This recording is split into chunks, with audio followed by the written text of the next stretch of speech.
Sebelum video dimulai, gue mau minta tolong ke kalian untuk komen apapun di video ini dan berikan like. Karena satu like dan komen sama dengan kalian memberikan mata gue asupan instu. Oke, mari kita lanjut. Di mana titik tidak masuk akalnya? Di mana titik tidak masuk akalnya? Aksara film passwordnya. Aku gak percaya namanya azab.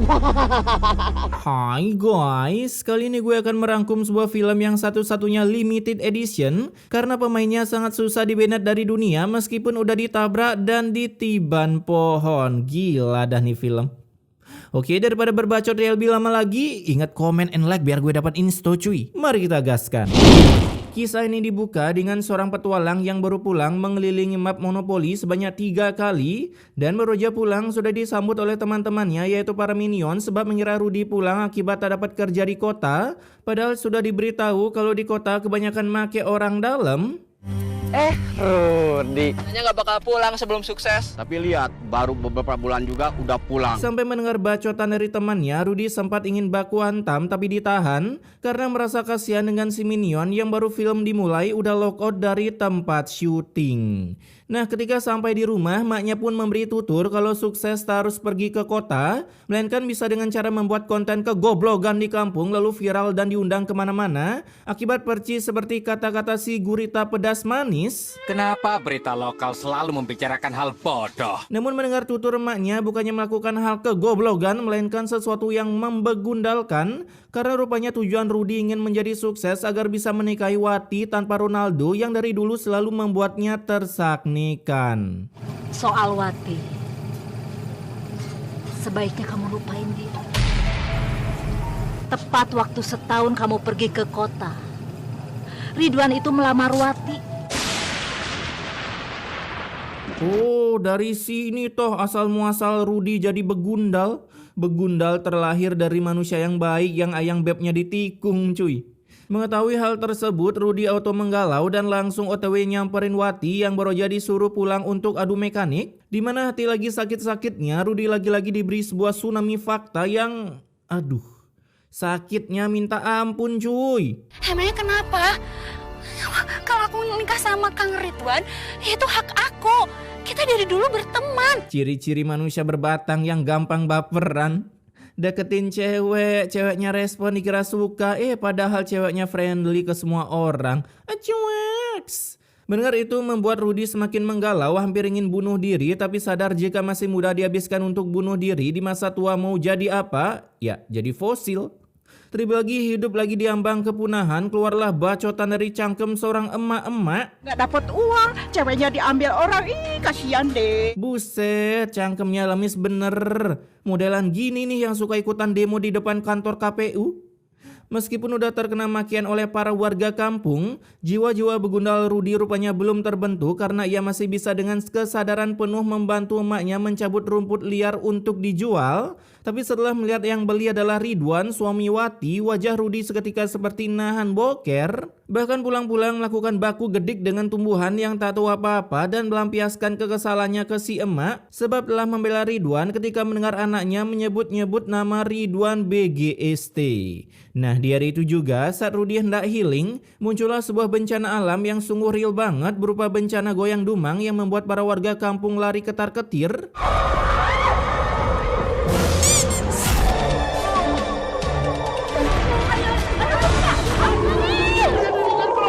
Udah tahu gempa bukannya melarikan diri, malah lari-lari di sekitaran sana.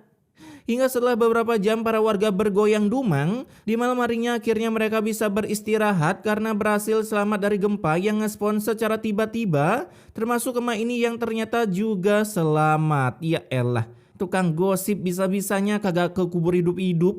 Di sana para member Pak RT pun disuruh mencari para warga yang terkena geprekan akibat gempa. Namun beroja jalan sekitar beberapa jengkal, sebuah pohon pun menghadang jalan, tapi bukannya jalan lewat samping. Aduh. Kita terpaksa harus bertahan di sini sampai bantuan datang. Kagak cocok jadi RT cuy. Itu pohon segede apa sih? Sebelahnya sawah loh. Bisa lewat sana woi. Di sisi lain ketika Ri udah berganti skin, Ridwan pun kembali dipuji-puji karenanya dia satu-satunya orang yang berguna di kampung tersebut dengan menyalurkan segelintir cuannya untuk membantu para minion gak guna ini. Sedangkan Rudy ya bukannya ngebantu malah pengen nikung Ridwan. Bener-bener gak nyangka bencana ini malah bikin aku dapat ide buat ngancurin Ridwan. Dengan cara memberi berita hoaks kepada warga kalau bantuan dari kota tak akan datang, ya mungkin dana bantuannya ditilap seseorang yang ada di sana. Cueks. Jadi sangat berkemungkinan mereka bisa mati kelaparan. Alhasil karena para warga takut akan kematian, apalagi mati kelaparan udah kurus kering, disiksa di neraka lagi. Keluarlah rekomendasi cara agar bisa bertahan hidup di tengah bencana dengan melakukan tindakan seperti kejadian di tahun 98. Ya, kalian tahu kan apa? Gimana kalau kita jarah aja tokonya Ridwan? Kekuatan mengunboxing toko orang. Namun beberapa dari mereka malah menolak karena masih ingat pengertian dari dosa dan ciri-cirinya. Tapi ketika diasut lebih dalam lagi, akhirnya mereka mau bersatu melakukan penjarahan dengan datang ke toko Ridwan rame-rame. Dimana tanpa mengatakan gerbek toko Ridwan cek, mereka pun langsung menghayam maling sisi toko mencari barang-barang jackpot kalau bisa vintage. Sampai akhirnya Rudy bisa pulang-pulang membawa banyak stok sembako untuk bertahan hidup. Kala itu Rudy pun bilang kalau ia habis melakukan tindakan kejadian 98 dengan menjarah-jarah toko sampai maknya menolak memakai hasil dari jarahan itu. Sedangkan di sisi lain saat Ridwan datang ke toko, ia pun auto terbagongkan melihat ada banyak sekali para minion yang memakai skin hayam maling di tokonya. Hingga datanglah Rudy yang menggedik Ridwan dari belakang dan kembali mengunboxing toko Ridwan, tapi kali ini toko elektroniknya, lalu membawa kabur barang-barang di sana dengan menyembunyikannya di sebuah goa. Ini di mana cuy? Goa apaan ini? Terbuat dari terpal. Untung waktu kecil sering main di hutan jadi nemuin gua ini. Buset dah, seanak-anaknya hutan, lu mana mungkin bisa nemuin goa kayak gini cuy. Kembali ke Ridwan yang udah sadar setelah menerima gedigan dari Rudy, ia pun hanya bisa sabar karena berpikir para warga barbar seperti itu hanya untuk bertahan hidup dan mengikhlaskan segalanya sebab rezeki bisa dicari, tapi melihat para minion terkena azab kapan lagi. Tapi ketika pergi ke tempat toko elektroniknya, Ridwan seketika dibuat bagong karena selain bertahan hidup, para warga juga butuh hiburan untuk bertahan hidup. Ini nggak masuk akal. Apa sampai orang bisa kehilangan akal hanya gara-gara bencana alam? Lah, jangankan bencana alam, pemilu kemarin banyak tuh para pendukung yang kehilangan akal. Beberapa hari kemudian Rudy pun kembali memprovokasi para minion kampung yang padahal settingan pabriknya terkena kalem dan suka santuy meski tak ada uang. Tapi sembako yang kita ambil dari toko Ridwan itu cukup buat hidup kita seminggu, Bang. Namun ketika terkena hasutan Rudy, mereka kembali mengbarbarkan dengan mau bergabung menjadi member penjarahan Rudy, menjarah-jarah toko parat orang-orang kaya yang ada di kampung sana. Masih banyak orang kaya di kampung ini. Mereka punya banyak simpenan, enak bisa bertahan. Lah kita orang kecil. Ini nggak adil nih, ini nggak adil. Bener? Ayo. Gempa udah lewat beberapa hari yang lalu dan rumah-rumah sana nggak ada yang roboh. Berarti gempanya nggak kuat-kuat amat kan? Tapi mereka malah ngejarah kayak habis kena kiamat cuy. Hari itu juga mereka kembali melakukan penjarahan di sebuah Alfamart dan tentunya editor sangat kesusahan mengsensor sana sini brand-brand yang terpajang di toko. Naikin gaji editor bang. Sedangkan Rudy begitu pintarnya karena bukannya mengambil barang yang ada mengambil cuan-cuan di mesin kasir. Buset dah. Mesin kasir apaan ada duit segepok-segepok gitu? Itu teller bank kah? Nah selain menjarah toko, mereka juga mengunboxing rumah-rumah warga dengan mengambil barang elektronik mereka berupa TV, kulkas dan juga laptop. Bahkan ada juga yang mengambil kalender. Bang, lu kalender pakai apaan cuy? Sementara Rudy dari belakang kembali mengedik Ridwan hingga menyebabkan Ridwan wasted kembali ke wallpaper lumba-lumba dan Wati pun harus menjanda. Mas bangun mas, mas bangun, mas jangan bangun mas. Cuman karena gempa lokalan mereka sampai barbar gini cuy. Gimana kalau kiamat 2012 beneran terjadi ya?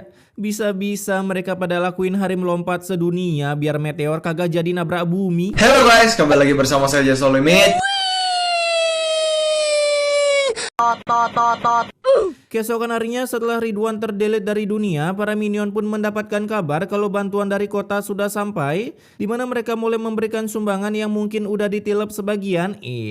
Dan bisa-bisanya setelah sekian penjarahan yang dilakukan Rudy and the gangnya, para warga baru melapor ke Pak RT kalau di kampungnya telah ada kegiatan 98 sampai menyebabkan korban jiwa, yaitu si Ridwan. Mendengar itu, Pak RT langsung OTW ke toko milik Ridwan untuk berbelasungkawa sekaligus melihat keadaan Wati yang sekarang menjadi janda, siapa tahu mau dengan dirinya. Asik. Saya sangat menyesalkan kejadian ini, Bu, yang sudah mengakibatkan suami Ibu meninggal dunia karena dikeroyok massa. Telat cuy, jadi RT malah AFK di rumah sampai kagak tahu berita.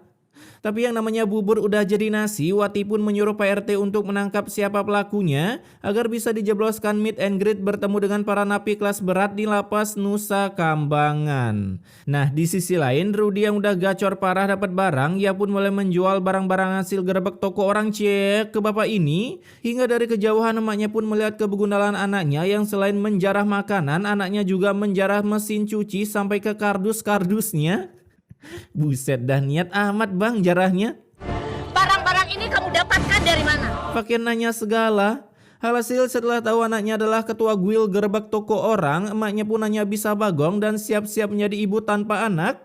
Karena si Rudy sama sekali tak mau mendengarkan tutur emaknya, tapi setelah berkata, Ibu akan laporkan semuanya ke Pak RT. Jantung Rudy auto mendak dikduk ser dan langsung menyekap emaknya sendiri di rumah agar cangkemnya tak seperti mama pada umumnya yang suka menyebarkan aib rumah tangganya ke orang lain. Kemudian di samping itu, para warga pun sudah berhasil mengamankan orang-orang yang suka melakukan gerebek toko orang dan ketika ditangkap hanya bisa berkata, Apa RT? Maaf bapaknya lah gerebek toko orang sampai ngewastetin Ridwan. Tapi Pak RT yang tak terima kata maaf, para member Rudy pun disuruh jujur siapa ketua di balik aksi melakukan gerebek toko orang. Hingga akhirnya mendengar kata Rudy Pak RT. Rudy yang berada di balik toko alisnya auto naik turun akibat ada yang membicarakannya. Dan yang lebih geblek tergeblek-geblekannya lagi. Tunggu Pak RT. Tapi waktu kejadian penjarahan, Kang Rudy nggak ada. Gebleknya melebihi mama yang demo di depan kantor KPU. Malah melindungi tersangka. Namun Broja merasa lega tak akan jadi buronan polisi. Pak Ridwan itu ada, cuma dia pakai topeng. Terus yang mukul Pak Ridwan dari belakang juga Pak Rudy. Hasil mengetahui Rudy yang membunuh suaminya, Rudy membatalkan full senyumnya menjadi full panik dengan cepat-cepat kabur dari TKP dengan membawa uang cuman segini. Ya elah dikit kali. Tapi setelah merasa uangnya kurang, ia malah mutar arah lagi menuju kantor tempat pembagian donasi untuk melakukan penghayamalingan mengingat kemarin Pak RT mendapatkan uang sumbangan dari para donatur. Padahal Rudy udah jadi buronan. Bisa-bisanya para warga di sana kagak ngeliat Rudy. Kala itu Rudy pun secara easy peasy bisa masuk ke sebuah ruangan dan berhasil mendapatkan uang jackpot sebanyak ini. Orang pintar macam apa yang nyimpan uang sebanyak ini di laci?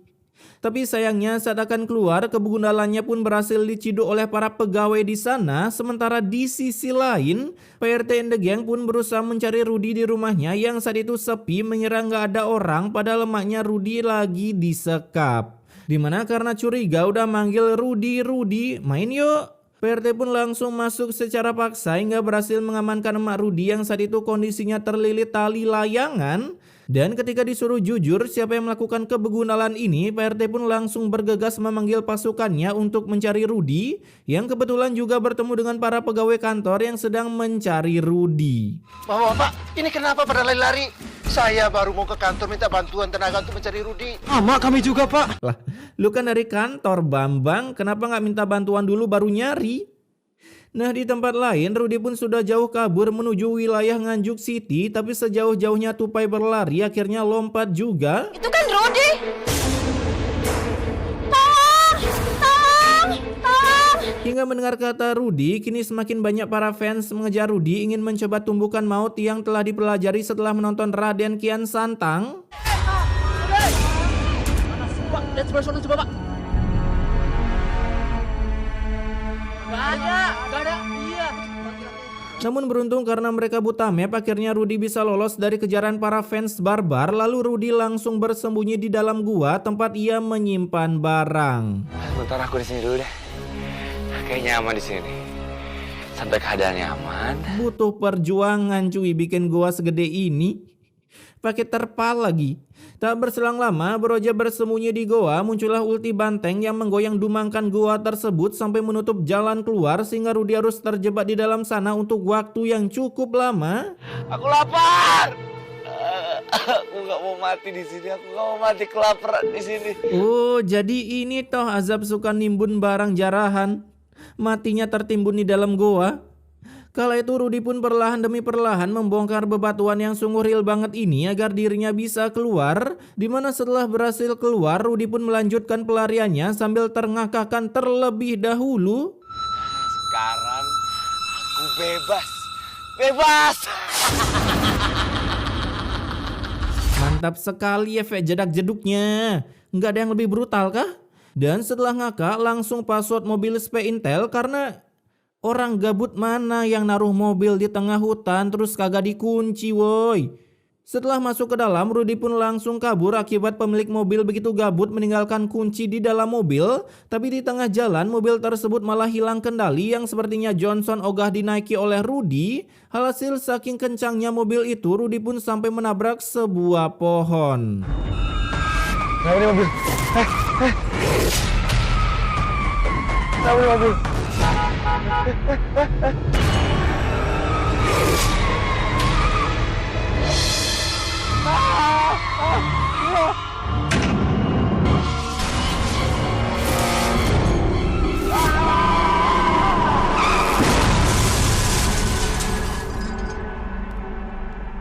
Anehnya udah nabrak pohon bukannya meninggoy, yang ada Rudy malah masih selamat sampai bisa keluar dari mobil dengan bagian badan yang utuh. Namun saat berjalan sekitar beberapa sentimeter,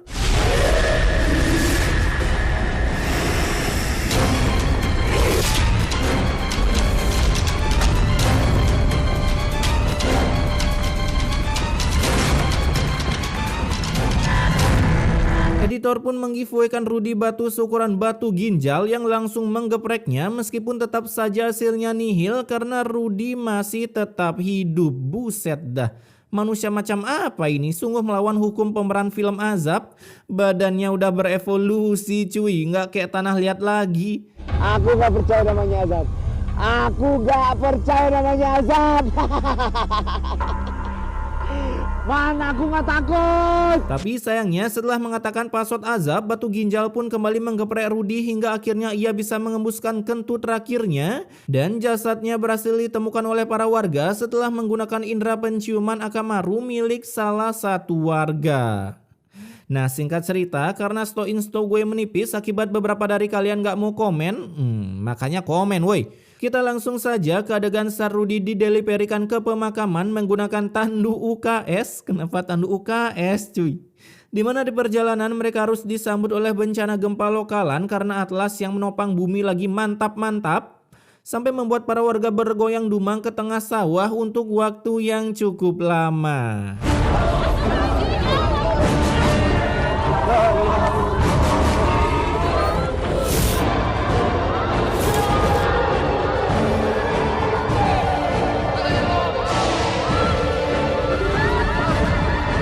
Gue nggak tahu ini mau bikin efek gempa apa angin tornado cuy.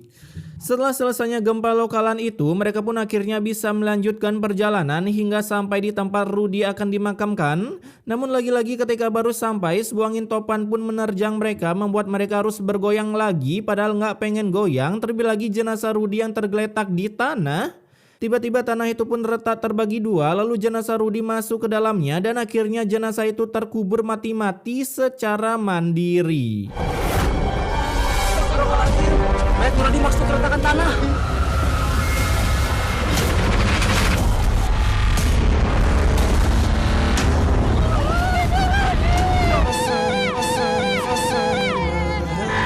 Alhasil karena para warga yang bodo amat yang penting udah ngubur, mereka pun hanya bisa AFK menambahkan emak Rudy yang kini harus menjadi janda tanpa anak. Makanya Ruth, udah tahu punya ortu sisa lagi satu, bukannya disayangin malah gibe dosa. Oke, pesan mortality-nya di sini, janganlah pernah menghina sebuah kegagalan orang, sebab dengan kita membuatnya terpuruk akan mendatangkan ide-ide kesesatan di otaknya, sebab kondisi orang dihina pasti yang ada di otaknya ingin membuktikan kalau dirinya bisa jauh lebih baik gimana pun caranya. Jadi daripada menghina rejeki orang, lebih baik memberinya support karena namanya rejeki bisa datang secara tiba-tiba dan juga bisa lenyap secara tiba-tiba.